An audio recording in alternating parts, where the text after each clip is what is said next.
Hello and welcome to Quick Looks of the Casual Hour. My name is Bobby. Joining me tonight, the gamer on the go, Chase Kinnicky, and we are playing Mario and Rabbids Sparks of Hope.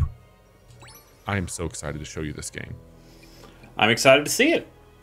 We're going to do one thing here on this Quick Look, Chase, before you tell me all about it. We're going to be playing a look into the first world. So we're going to do our best to be spoiler light. Not that there's a ton of them, but there's some things. And we'll talk a little bit about the game. What do you know about this one? It came out October 20th, 2022, exclusively on the Nintendo Switch, and it's made by Ubisoft, developed and published. Ubisoft Milan, if that matters to you. This is the follow-up. Yes, the follow-up to the original Mario and Rabbids, Mario and Rabbids, or Mario plus Rabbids. I say the plus, but I think it's plus. Okay, Mario plus Rabbids Kingdom Battle, which came out in 2017. So a few things that we're going to call out right away, as this is a sequel, so we're going to be assuming that you, the viewer, have some understanding of what this game is, but the last one was a little bit more linear in its very kind of generic open world, where you were just going from point A to point B and then going into like an XCOM style turn-based game. You now have this big old spaceship, and this to me feels a little bit more like planet hopping from prior Mario games, where each planet is a little bit of a different environment, and there's going to be a bunch of side quests and missions that you pick up on each planet, which I think is really cool, because the last one never really felt that good when you were outside of the combat.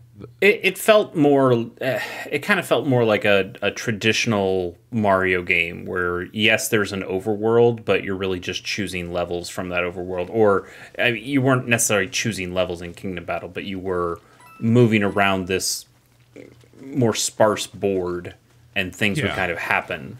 And yeah, this looks more like an environment that you're going to and doing things in. Yeah, there's a story in each world, and there's also a currency for each world that you can use to unlock like weapon skins or consumables. But some of the puzzling that you would expect in this overworld is now more akin to like traditional Mario things, like collect 8 red coins and you'll get a reward. And that's going to be a standard thing that you can do here. In my playthrough that I've been going through, I'm on the second world now. I've taken my time to complete as much as I could in the very first world, which I got through most of it. But in the overworld now, you'll have encounters that happen, and let me show you what the battling looks like, because that's probably one of the biggest changes here. So you're not going to get these cutscenes every time, but because this is the first time we've battled. Also, the Rabbids talk now, Chase. I don't know if you're aware of that. I heard something about that, yeah. Somebody said the Mario Rabbid voice is better than Chris Pratt, and I'm inclined to believe that. Yeah, it's Mario Rabbids really fucking good. Upper left-hand corner says defeat all. It'll tell you the type of match that you're getting into. This is, again, very much like tutorializing what's going on. You can browse through your heroes and swap the ones into the team that you just joined. So we've got 2 team members right now. I will go ahead and spoil one thing. You will get back to having 3 team members, but that is later on in this first world. So everybody from the first game, not everybody, but some standard faces in the first one. You've got Mario and Peach and Luigi, and then you've got the Rabbid variants of each one. I like the naming conventions that they're using for them as well. So Mario, of course, is your all-rounder. You've got a combat healer in Rabbid Peach. Luigi is the sneak attacker, which of course he is, but Rabbid Luigi is a pest, which is very good. Okay. And Princess Peach is a protector, and then Rabbid Mario is a brawler. I will start with just Mario and Rabbid Peach here to show you all a little bit about that. Do they generally function similarly to their Kingdom Battle equivalents? Like, Yeah, is Luigi still basically a sniper? Yep. He has a bow and arrow this time, though. Oh. Which is really cool. Just a few things that you can do before you get into the match. It's going to show you over on the left. You can adjust the difficulty per round. When you are getting tutorialized into the game, they give you a chance to pick it. Where I'm playing this on the medium the average difficulty. You can adjust your team, and then there is a heal all. I'll go ahead and show you that right now because I've got some damage done on both of my characters. If you press down on the D-pad, it is a currency-based system. So the coins, that's like your standard currency that you'll find and you get for every battle. Here, just for the sake of the quick look, I'm not going to... Well, I'll go ahead and heal. So I'll spend 75. There you go. And then that gets your team ready to go. You press A, and this is letting you know about the new dash mechanic, which I will show you. So this is the biggest change here. Before you do that, is that heal always 75, or is it based on the amount of health that it's healing you? Okay. Yeah, it changes. So I think the most I've spent is 130. So down there at the bottom, you've got your attack, which is the ZL. That's Mario's dual pistols. You've got the spark ability, which we'll talk about the sparks in a second, but those are a Rabbid and a Luma mixed together. And then you've got your kind of unique ability, and then you've got your consumables. But you can see above that, there's 2 arrows. One is a dash that goes to the right. One is an up. That's a team jump. So a dash ability does not cost any action points. So I also have free movement. So I'm going to go ahead and dash. This is on a timer because that's a bomb and it will blow up, and I will use it to blow up said bombs. So then I'm getting those stars. I still have... like, this isn't even your turn yet. You're just doing free actions. So yeah, I'm doing all the free actions within my turn, and the objective is to kill all 6 things here. Now I can switch over here to Peach, and I can do the same thing because she's got 1 dash. So boom, I've done that. I'm gonna grab this now, and I can't quite reach both of them, which is a-okay. And those bombs always do damage on environments too. This does it still maintains the full cover, so you can just go up against something and you'll see that you are in cover. And it'll also do the half cover as well. So I can do Mario's move. And if I wanted to get closer for whatever reason, I don't need to, but let's say I wanted to, you can go up to one of your team members and they still got the team jump. So now I can move even further, and I have a smaller bubble to work out of based off of that jump. So I can't do as much. I could still take cover, which I'm going to. And now I'm going to initiate a shot with Mario. He has the dual slingers that do 55 to 65. He always has 2 shots, which is really awesome. So I can aim at 2 different things at once, or just one item or one enemy. So I'll do that here. Take the shots, win the match. And at the end of it, you're going to get XP. And the cool thing is everybody gets XP and levels up at the same time in your party every single time. Nice. So even if you don't have everybody out there, you still get to do that, which you get your coins. You also get your star bits. Your star bits is the currency to upgrade the sparks. So let's take a quick look at that. Now that you've seen the battle, let me show you how this is going to work with upgrading, because there's a few different ways to upgrade. So you've got a skill tree again, which they were in the first game, but skill prisms are the currency that you're going to spend to activate these upgrades. So let's take a quick look at that. If I want to customize Mario, he's got a health area, a movement area, weapon, and a technique. These go up in cost to use them. So if I wanted to, I could increase his health. I like Mario having more movement. And this one here is really awesome because that team jump, it gives him more hang time, as you can see there. So I'm going to select this one, and that's acquired. And then we'll back out. And now I have this one picked up. He's going to go a little bit further. I can switch over to Rabbid Peach, and I can upgrade her if I want to do the same thing. Also, you can get weapon skins to change all that. If you want to get some information on what she does, you can see a breakdown for each one of your characters for all their abilities. But if I wanted to upgrade her, I'm going to give her some health because she is a healer and I want to keep her able to heal other folks. And then the sparks.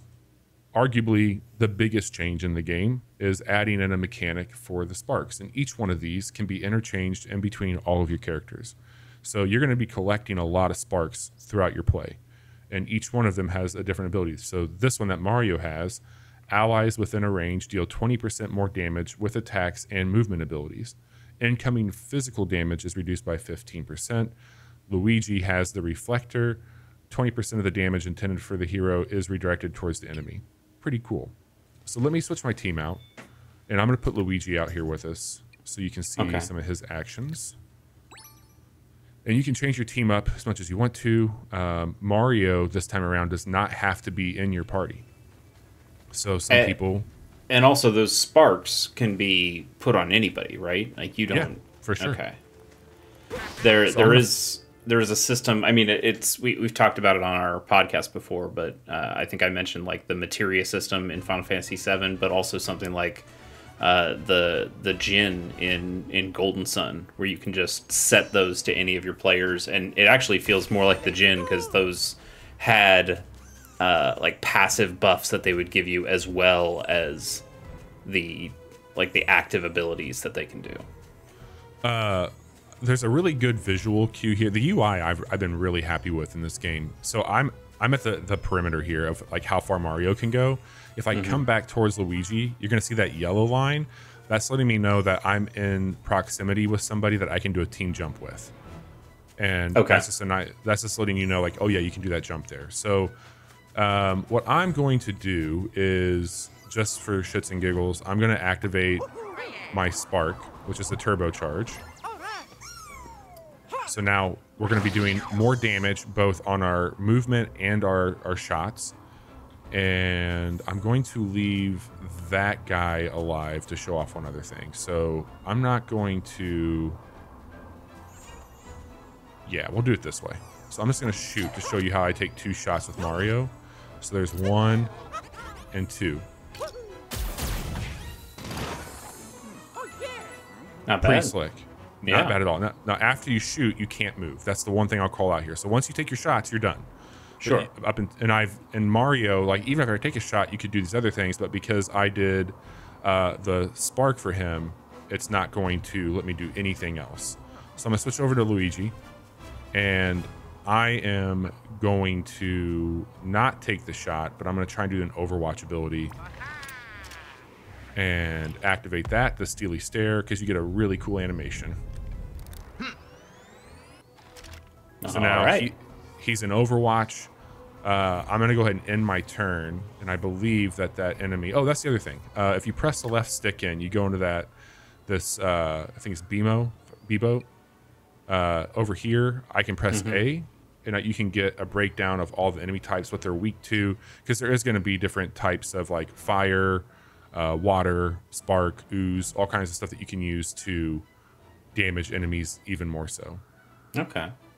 Now, what I do want to do here, because I did not see that other person over there, I'm going to take a shot with Luigi and just ice this fool. All right, got a crit on them. So they move, Overwatch, boom, done.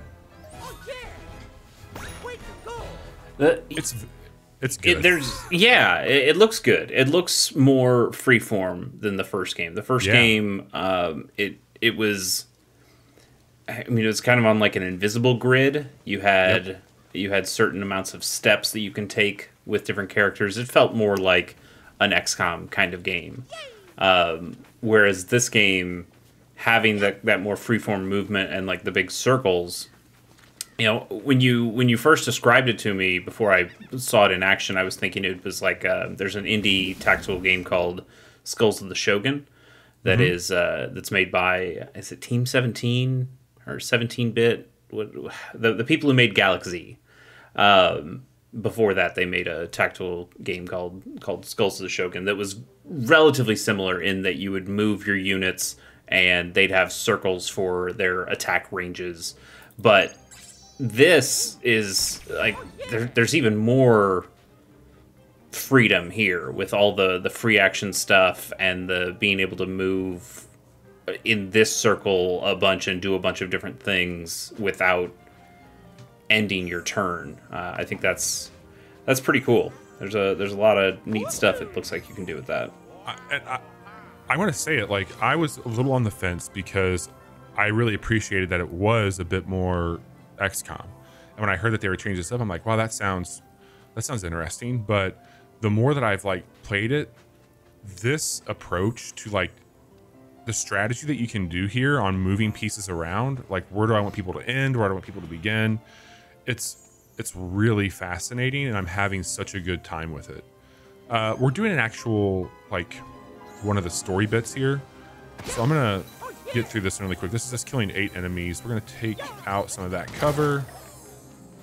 I will have Luigi do the same thing. And we haven't, again, as you called out the first time I showed you this, we haven't used any of our stuff yet, except for a dash. So I blew up some cover.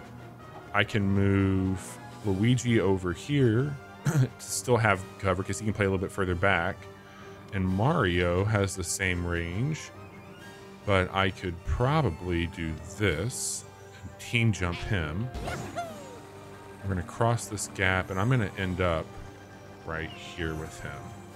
So he's got half cover. I'm going to switch back over to Luigi. He's got a perfect shot of somebody out in the open. We're going to take that. So now I've got Mario that should be able to take a shot there. And I can, if I get both of these hits, I'll take them. No, I won't kill them. We'll do this here. I'll take 2 shots, miss both. Cool. I'll go ahead and activate my Overwatch with him. And that... You could take a shot and you can Overwatch? That seems... broken? Yeah.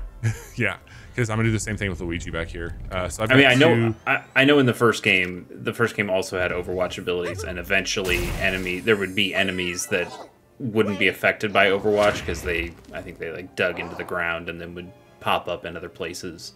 So they wouldn't run into your line of sight because they'd be underground when that happened. So I'm sure they'll bring mechanics like that back again at some point, but yeah, that seems really good, especially in this early part of the game. The other thing, do you see at the bottom of my screen, there's like that red faint glow? Yeah. I really like that indicator because that's just letting me know that there's another enemy down there. Sure. Same thing. It's like, I think that's a really smart visual cue. I'm super into it. Yeah, right. In lieu of giving you just a complete top-down map that shows where all the enemies are, having at least an indicator like that is pretty darn useful. So I played this intentionally kind of shitty because I wanted to see if we can get into some stuff here. I've got a lot of guys up here. Mario's gonna take some heat. We'll see what happens though. If they'll go for me or if they'll go for Luigi. Yeah. So early, I will call this out. The first world, there's some very generous generous AI that you're up against. But it does get a little bit spicy near some of the other pieces of it. All right, let me jump over here.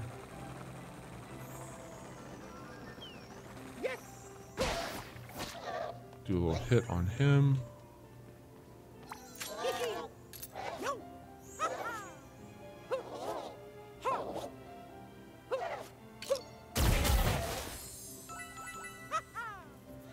And then I don't have, oh, I do have that. Cool. So let me switch over to Mario, and I can use the consumable. We're going to use the POW block to show this off. Okay. And clear it out that way. And are you buying those consumables or finding them or picking them so up you can with get enemies? them.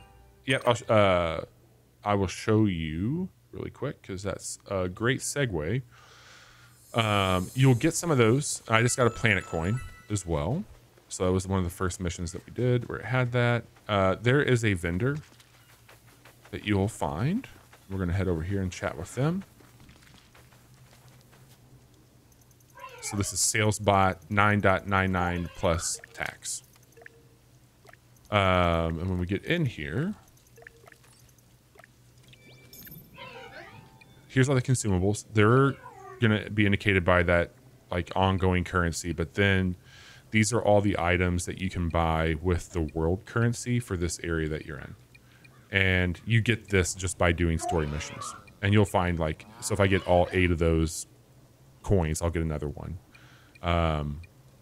So these are cosmetics. They don't add anything to your, because that was the other thing in the first game. You would buy new weapons that had different abilities, and they would have, this one has sticky damage.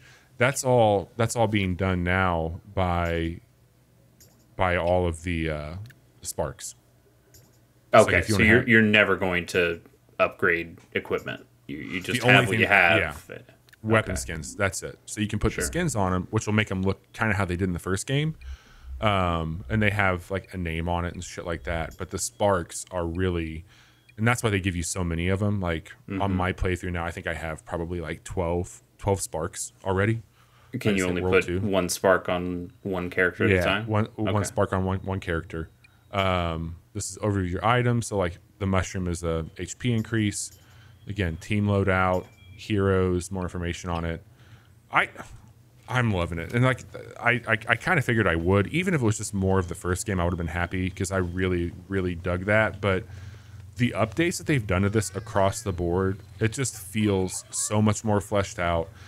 You like to joke with me about how much I hate the Switch.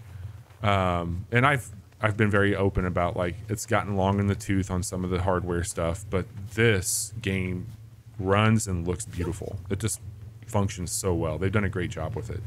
And I'll say, Nintendo should let other people make their fucking first party games sometimes.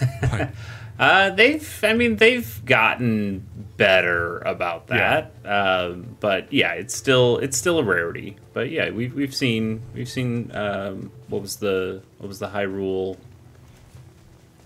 Cadence of Hyrule.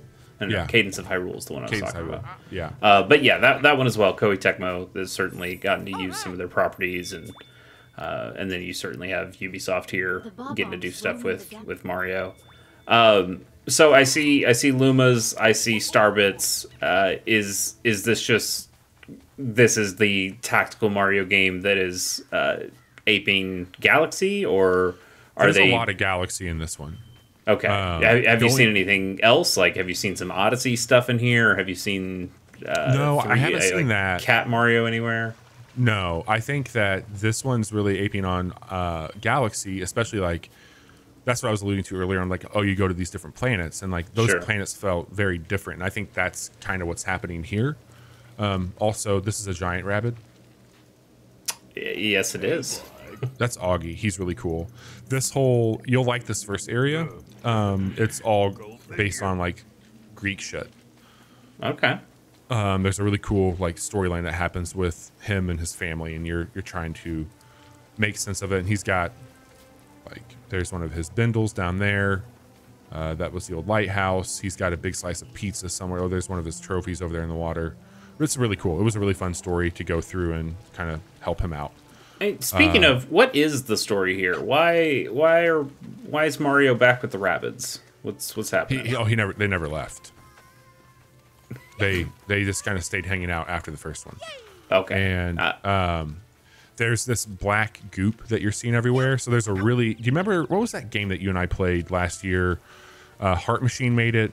Really cool style. If you didn't ask me to tell you, I would have absolutely known it. But you know what game I'm talking about, right? I absolutely do. Nova something? No. Oh, there's the pizza. Oh, I'm gonna look it up.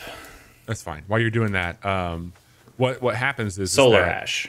Solar Ash. Okay, so there was a sequence in Solar Ash when you're like on the back of this big serpent fighting it, and there's a big serpent type creature.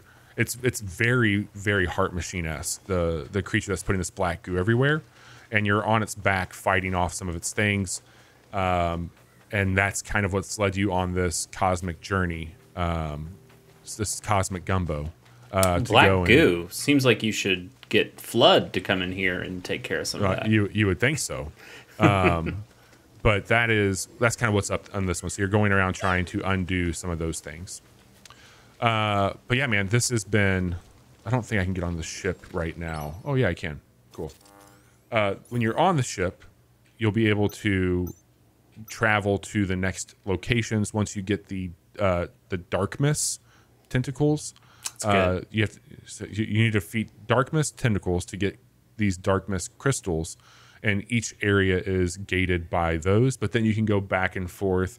It's not like a Metroidvania that, oh, you don't have this gun, so you can't do it. But there will be things on this first world where it's like, hey, you need 12 sparks to get back here to unlock this pipe. And I don't know what these do either. Like I haven't figured out how to activate and work those. So there's still some things that I've found in the game that are going to be worth bouncing around to go and check out once you get more things. But so far, I am very, very happy with what this game is, and it's made me really hungry for more turn-based tactics games to model that open free flow state. I think it's really well done, and I got excited because I've heard that's how Midnight Suns is going to be, and that sounds okay. Yeah. Do you know, are these all the party members you're going to get, or do you know if they're more no, I've been, that's one of the main reasons we're not playing on my playthrough. Okay. Because there is a new character that we will be talking about in December. Okay, sounds good. This has been Mario plus Rabbids Sparks of Hope, the follow-up to 2017's Mario plus Rabbids Kingdom Battle. This is bigger and better in almost every way, in my opinion. I am enjoying a lot of the combat, and if you want to see more in-depth elements of that combat, you should hang out with Chase and I on Monday nights, where we stream games just like the one you're watching right now at 10:30 p.m. Central on twitch.tv/The Casual Hour.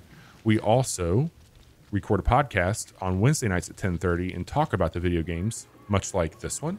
And so we'd love for you to hang out there. We also post quick looks 2 times a week on Tuesday and Thursday mornings, and then Friday nights, Johnny, one of our other hosts, hangs out with us as we hang out and play games. So plenty of reasons to hang out with us here at the Casual Hour.